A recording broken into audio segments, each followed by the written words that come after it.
IDF approves Lebanon operation plans. No place in Israel would be safe in war. There will be no rules and no red lines. Hezbollah leader Hassan Nasrallah. 62% of Jewish Israelis support an attack on Hezbollah in Lebanon with full force. Jewish People Policy Institute survey. Hezbollah might fire 25 to 30 missiles a day, 25 times the rate of 2006 for 3 weeks running. Reichman University report. This is just a small snapshot of the level of tensions between Israel and Hezbollah, which has escalated almost daily since October 7th. Israel has had to evacuate its citizens from the north of the country, which is regularly shelled by Hezbollah.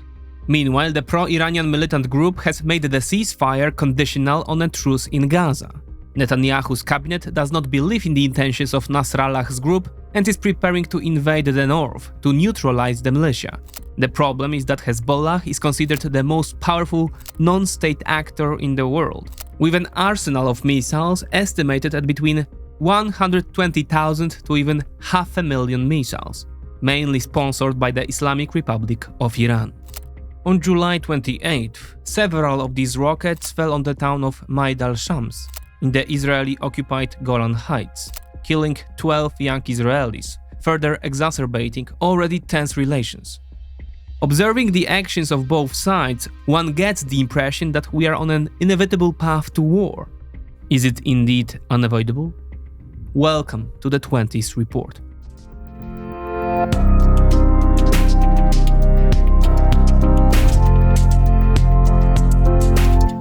Consider leaving a like if you enjoyed the video to aid the algorithm. Global leaders base their decisions on complex calculations, probabilities, economic conditions, and increasingly, technological advancements. Understanding and sometimes predicting their actions requires developing skills in these critical areas. Brilliant is the premier platform for excelling in mathematics, data science, and computer science, making it the perfect way to achieve this goal. Unlike traditional learning methods, Brilliant's interactive lessons make learning engaging and effective. Each course is designed to enhance your problem-solving skills, crucial not only in geopolitics, but in every aspect of life. Brilliant offers a wide range of courses at various levels, making it suitable for everyone, whether you are just starting out or looking to deepen your expertise. Enjoy a stress-free learning environment where you can learn at your own pace and comfortably explore new concepts. From programming to probability, data analysis, and AI, Brilliant provides numerous courses to expand your knowledge and skills. Experience Brilliant's full potential for 30 days free by visiting brilliant.org/goodtimesbadtimes. Plus get a 20% discount on an annual plan. The whole sequence of escalation on the Hezbollah-Israel line best illustrates the hopelessness of the situation. Each side feels that it cannot take a step backwards, and it must take up every gauntlet thrown down by its rival and raise the stakes. We could go back endlessly in the chain of cause and effect to the historical origins of Israeli-Arab hostility, so let's focus only on recent events, starting with October 7th and the attack on Israel by Hamas. The day after the Hamas attack, Hezbollah opened a second front in the north. It obviously helped Hamas by diverting the attention of the Israeli Defense Forces, while motivating its attacks with a disproportionate Israeli response. This motive becomes particularly important after Israel has driven out Hamas fighters and entered a phase of methodical destruction of Hamas, which includes the de facto destruction of the Gaza Strip. Hezbollah leader Hassan Nasrallah has expressed support for Hamas's actions and described Hamas leader Yahya Sinwar as a great, courageous leader. Exchanges between the parties were initially limited, but over time they have expanded horizontally, along the entire length of the so-called Blue Line, demarcating the Israeli-Lebanese border. However, the range has generally been limited to a few kilometers, although this is beginning to change. Hezbollah mainly attacked neighboring villages and moshavas, that is, Jewish agricultural settlements. The IDF responded with strikes to neutralize the sources of the attacks, that is, launchers, which Hezbollah often deployed in towns such as Marwahin or Aita Ash-Shab. when the Israelis attacked an aluminium factory in Nabateh. On the 17th of November, Hezbollah responded with an attack on the IDF headquarters 3 days later. Although the range remained generally limited, over time Israel's long arm began to reach deeper, seeking to neutralize high-value targets, including alleged ammunition factories or Hezbollah fighting centers deep inside the territory, as well as direct attacks on senior officials. One such precision strike on the 2nd of January killed Saleh al-Aruri, one of the leaders of Hamas and founder of its military wing, the Al-Qassam Brigades. Not only was one of the leaders of the alleged organization killed, but the attack took place in the southern suburb of Beirut, the Lebanese capital, namely Dahi, which is considered a Hezbollah enclave. Hezbollah responded by attacking the Meron airbase with a salvo of 62 missiles. In the weeks that followed, the exchanges continued. The IDF killed, among others, Wissam Tawil, deputy commander of Hezbollah's elite Radwan force, Ali Hussein Barji, head of the drone unit, or Ali al-Debs, another Radwan representative. Hezbollah responded with attacks on command centers in Safed or on the IDF bases in the Golan Heights. Israel destroyed warehouses and weapons factories north of the Litani River, hitting places such as Ghazieh, Baalbek and Birget Jabur Airport. Hezbollah fired hundreds more rockets into Israeli territory. In total, it has fired some 5,000 rockets over the past 8 months, including short-range rockets, rocket artillery, anti-tank missiles, drones and more. At the same time, both sides are engaged in an increasingly sophisticated psychological game of how much damage one side can inflict on the other. In June, Yossi Cohen, former head of Mossad, Israel's secret service, said, quote, "We know the exact location of the Secretary General of the terrorist organization, Hassan Nasrallah, and we can take him out at any moment." The next day, on June 18th, Hezbollah released a video of one of its drones indiscriminately flying over one of Israel's strategic targets, the port of Haifa. Shortly afterwards, the IDF announced that its high command had approved plans for an offensive operation in Lebanon. Hezbollah leader Nasrallah responded that if Israel attacked, Hezbollah would respond with full force, and that the fighting would be without any rules. He even threatened the Republic of Cyprus, a member of the European Union, if its airports were used to attack Lebanese territory. Moments later, Netanyahu confirmed that Israel was ready to send troops north once the current phase of the Gaza war was over. "We can fight on several fronts, and we are prepared to do so," he said. The latest episode of escalation was written by Saturday's attack on the town of Maid al-Shams in the Israeli-occupied Golan Heights. 12 people were killed, including 10 children, driving public anger in Israel to record highs. Although it should be noted, Hezbollah has strongly refused their participation in the attack. And so the situation intensifies for more than 8 months, with almost every day bringing an escalation or at least maintaining the current level of exchanges. The direct losses are much higher on the Hezbollah side. In total, more than 400 people have been killed on the Lebanese side, including high-ranking officials. As of 7th of July, 35 have been killed. Strategically important targets have also been destroyed. However, while Israel's losses have been disproportionately lower, with 30 dead and limited material damage, Tel Aviv is clearly suffering from the constant exchange of fire with pro-Iranian militias. Why? It's all about civilians, and in particular their evacuation. According to various estimates, up to 200,000 people have been displaced as a result of the hostilities. More on the Lebanese side, more than 100,000. But the numbers for Israel are also significant, estimated at around 70,000 people. Every one of these people has had to leave their homes, which is indirect evidence of the failure of the State of Israel to protect its citizens from such a scenario and to ensure their safety. For this reason, the temperature is rising in Israel, and with it, the pressure on the government to finally take action against Hezbollah. One of the largest evacuated towns in the north is Kiryat Shmona, with a population of 22,000. This town, once a Likud stronghold, is now empty. It was there that Benjamin Netanyahu, sensing the local mood, declared in June that, quote, "We are ready for a very intensive action in the north that will restore security in one way or another."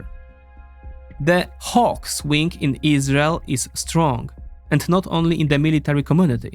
The view that the IDF should deal with Hezbollah in the traditional way, and that this option is not only necessary but inevitable, is held by the majority of the public.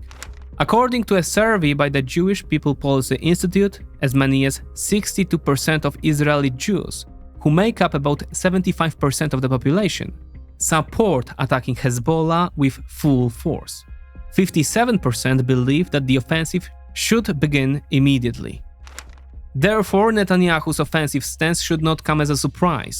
The Israeli Prime Minister is anxious to stay in power, for which it is necessary to project himself as a strong leader who will not bow to any pressure, even from the world's greatest superpower.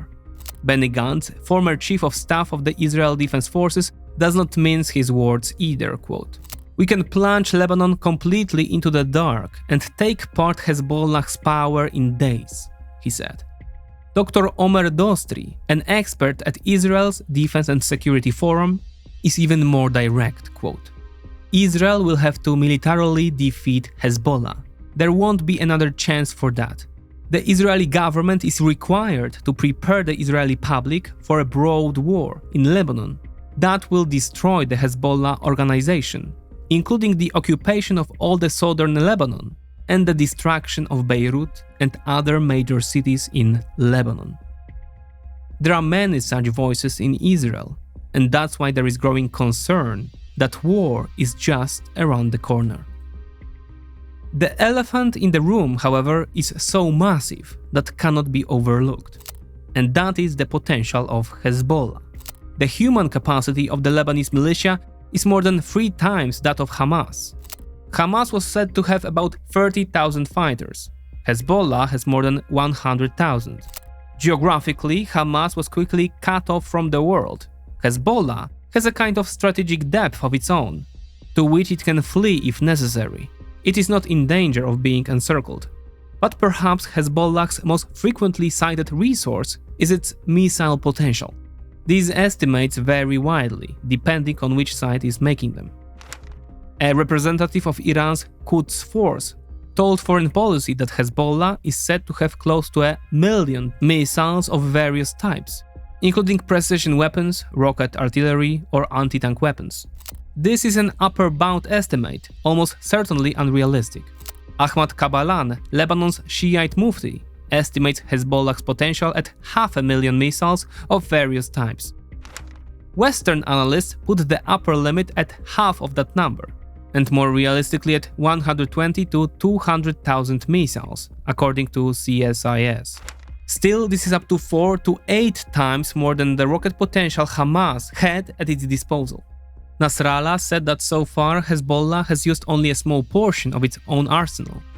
Of course, the vast majority of it is supplied by Hezbollah's patron, Iran, although the militant group most likely has its own manufacturing capabilities, albeit on a limited scale. Quote, "We have been producing drones in Lebanon for a long time," Nasrallah said in 2022, which he repeated in June.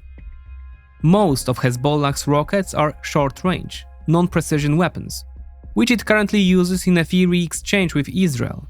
But it has more than that. The militia also uses Iranian-made precision ballistic missiles, the Fateh 110, carrying a 500-kilogram payload, and they can have up to 400 of them. The effect of an attack on a city can be similar to the destruction wrought by a Russian Iskander strike. With a range of 300 kilometers, all of Israel's major urban centers, including Tel Aviv and Jerusalem, are within spectrum of the missile. Hezbollah is also believed to have Scud missiles, which are less accurate, but have an even larger explosive charge, nearly a ton, and a range of up to 500 kilometers, depending on the variant, which could cover all of Israel. It is therefore reasonable to assume that in the event of an Israeli attack, Hezbollah would seek to overwhelm Israel's air defense systems, such as Iron Dome with saturation attacks.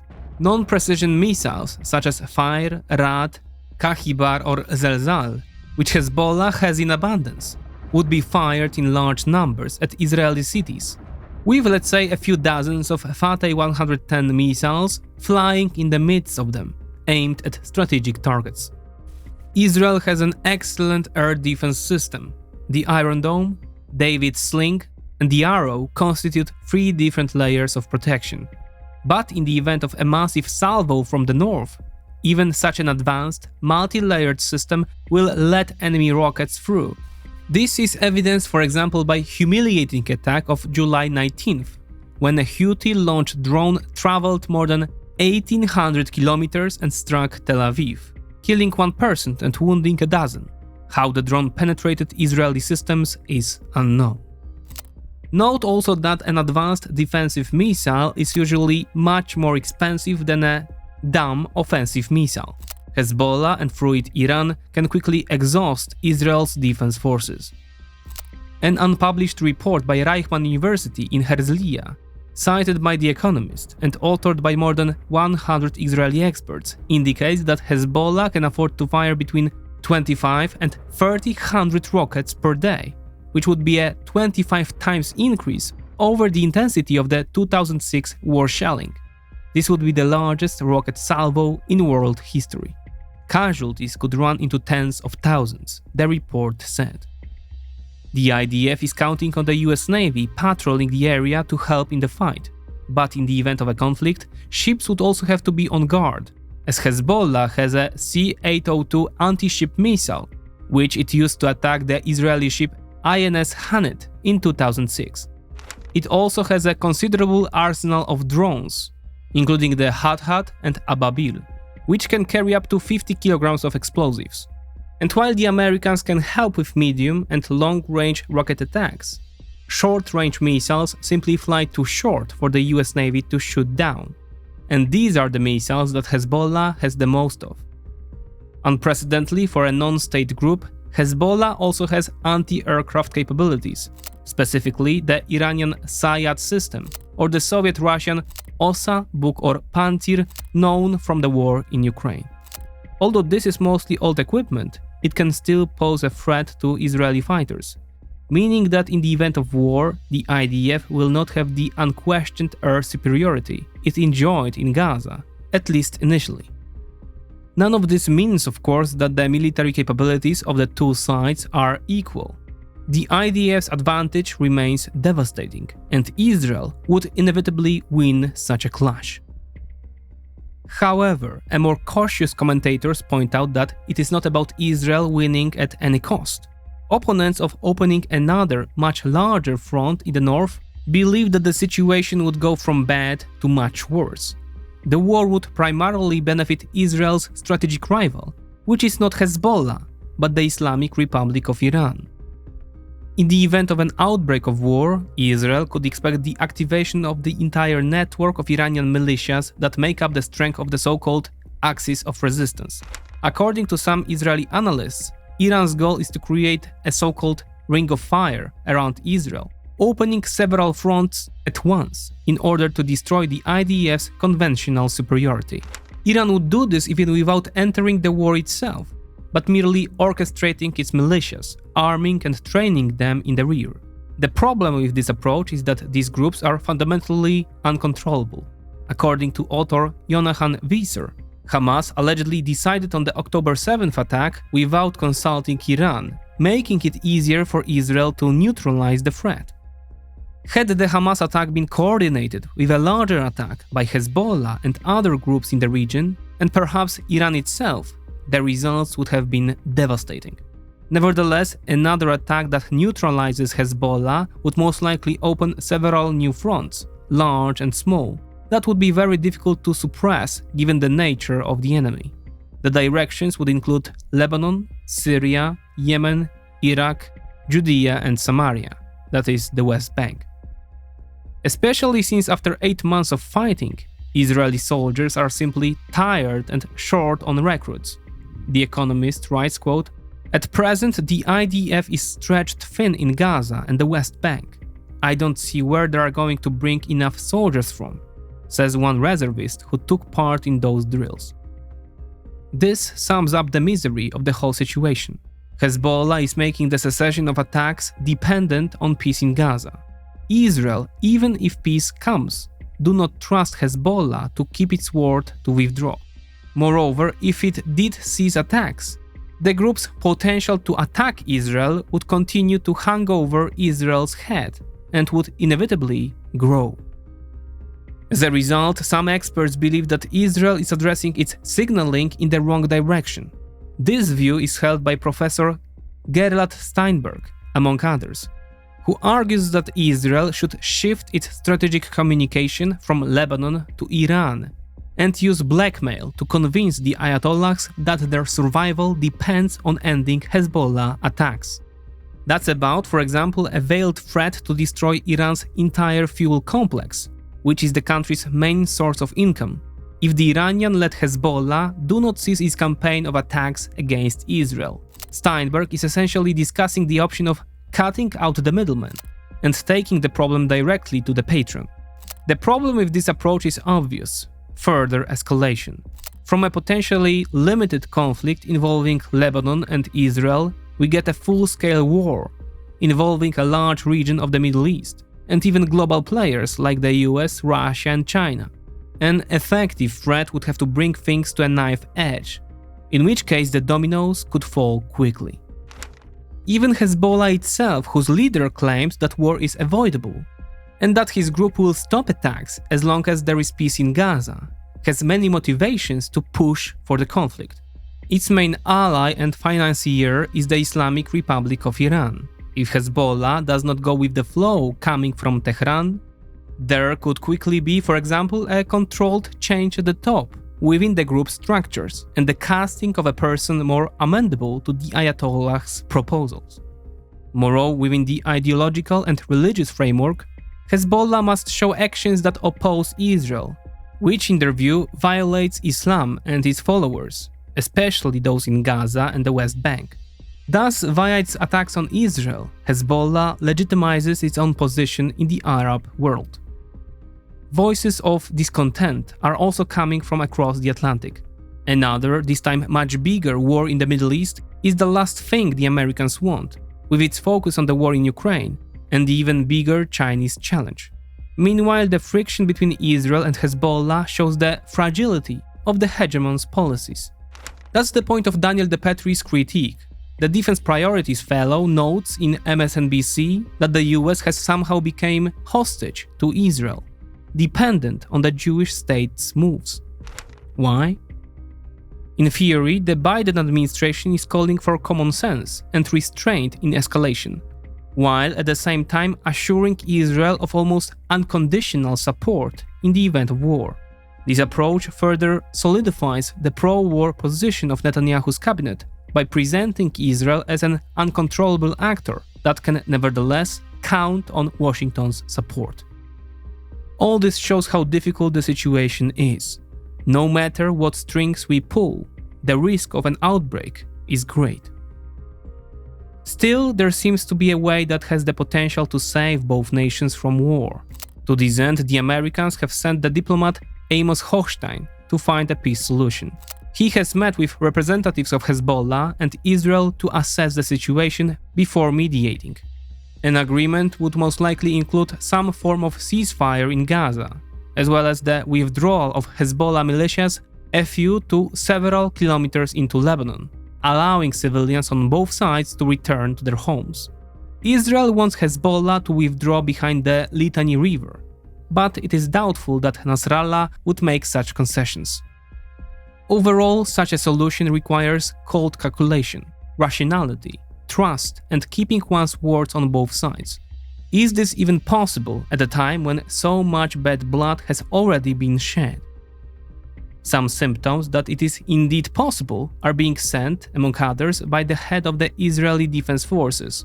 In Time, we read, quote, Herzi Halevi recognizes achieving a new status quo in the north will require an indirect understanding with Hezbollah. The outlines of such an agreement have been put forward by American and French mediators.